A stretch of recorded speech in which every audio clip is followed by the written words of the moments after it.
Mademoiselle, monsieur, bonsoir. Vous arrivez à Naples sur ce stade Sao Paulo en même temps que l'équipe de Toulouse et en même temps que l'équipe de Naples.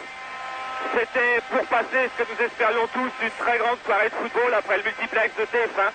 Malheureusement, les images du flash que vous venez de suivre sont terribles. Nous avons tous, même loin de Paris, beaucoup de mal à participer à ce qui devait être cette fête du football. Alors, on va tout de même suivre ce Naples-Toulouse qui promettait beaucoup et qui sera peut-être un grand match, car effectivement 85 000, 90 000 personnes même, avec tous ceux qui ont eu des places au marché noir ou bien qui ont un petit peu triché pour envahir ce stade, sont là ce soir pour ce premier match de Coupe d'Europe, pour un match capital dans l'histoire de Toulouse, quatrième du championnat la saison dernière et qui se retrouve donc en Coupe de l'UEFA, mais avec Kelos en face de lui, avec Naples, avec Maradona, avec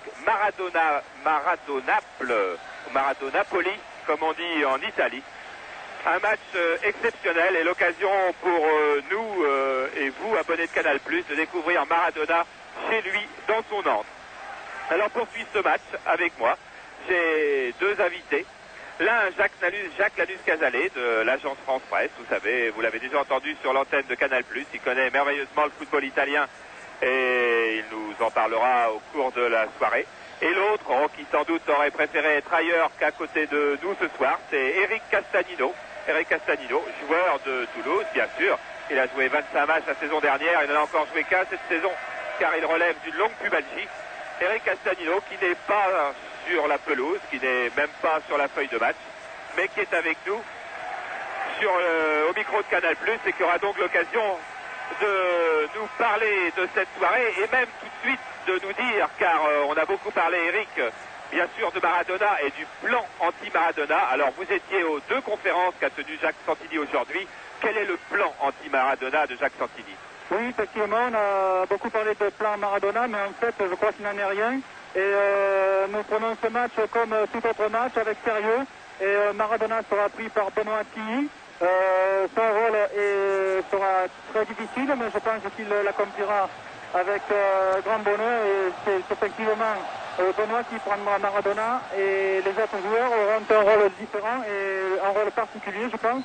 Et ils se tiendront dans ce rôle-là et ne feront pas une fixation sur ce joueur, c'est Maradona.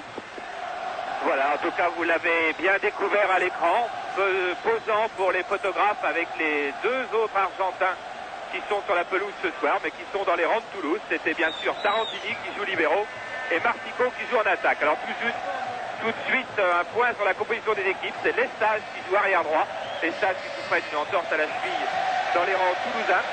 En défense avec lui Ruti, Tarantini et Tilly, milieu de terrain Durand, Desperou, Fassi et Bellus. En attaque, Sopira et Martico.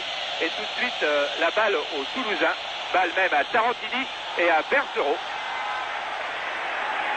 Obligé. Et la balle à Naples toujours. Renica.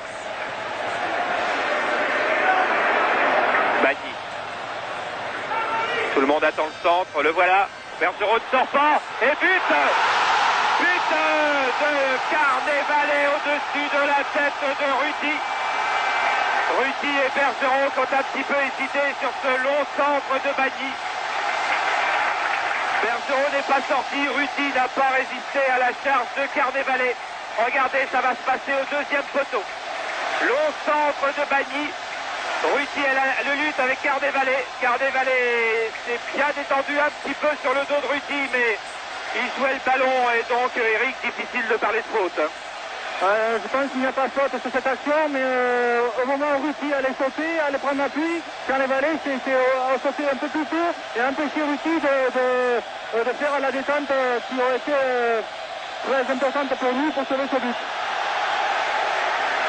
Alors attention, il ne faut pas laisser tomber maintenant, surtout pas se démoraliser.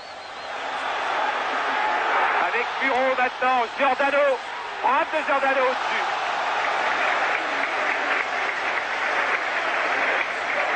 1-0 pour Naples, 55e minute de jeu.